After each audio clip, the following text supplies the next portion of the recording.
Bienvenue dans notre émission de podcast Voyage en expertise immobilier. Nous allons voir en détail dans cet épisode en quoi consiste l'assistance à maîtrise d'ouvrage en conduite d'opération. La conduite d'opération est une mission d'assistance à maîtrise d'ouvrage. À ce titre, elle apporte à vos projets de construction ou de transformation de vos bâtiments une assistance générale à caractère administratif, financier et technique. Le recours à un conducteur d'opération n'est pas obligatoire. Cependant, pour toute opération d'envergure, et si vous êtes dépourvu en interne des ressources compétentes, il est vivement conseillé d'y faire appel. En amont du projet, le conducteur d'opération aide le maître d'ouvrage à approfondir les réflexions préalables à la prise de décision quant à l'opportunité de l'opération ou au choix de la localisation par exemple. Pour les opérations moyennes, il peut aussi mettre en forme le cahier des charges de l'opération. Si ce cahier des charges qu'on appelle programme n'est pas l'unique source de qualité d'une opération, à l'inverse, son absence ou son manque de qualité est une cause fréquente et quasi certaine d'échec d'un projet.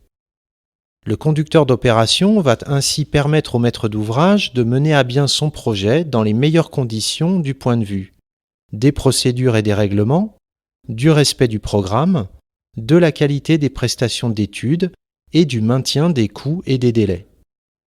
À chaque étape du processus de réalisation du projet, le conducteur d'opération va amener les éléments nécessaires pour que vous puissiez prendre vos décisions en toute compréhension des sujets à traiter. Ainsi, le conducteur d'opération va intervenir à tous les stades du projet. Pour produire les études de faisabilité, pour assister au choix du programmiste, y compris pour animer les études ou le programme. Il pourra également assister au choix du mode de conclusion des marchés de maîtrise d'œuvre et de travaux, ainsi qu'à leur négociation. Il va aussi contrôler le délai des études et la conformité du programme tout au long du projet. Tous les contrats nécessaires au projet seront préparés par le conducteur d'opération. Levée topographique, études géotechniques, mission de coordination, de contrôle technique, la souscription de l'assurance dommage par exemple. Au terme des travaux, il va assister le maître d'ouvrage pendant toute la durée des travaux, y compris pendant la réception des travaux et la période de garantie. Enfin, il va suivre et établir le bilan financier de l'opération.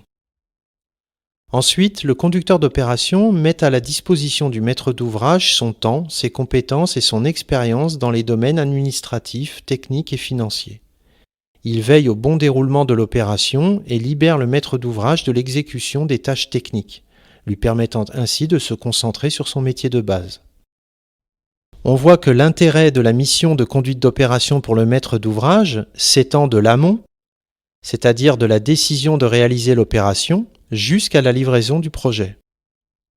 De ce fait, si vous envisagez de recourir à un conducteur d'opération, vous devez le faire au plus tôt, dès qu'il apparaît que la réponse à un besoin se traduira par une construction ou par la transformation d'un bâtiment ou d'un site. Nous espérons que ces 2 épisodes vous ont aidé à saisir l'intérêt de vous faire assister dans vos projets immobiliers, tant pour les programmer que pour les conduire à terme.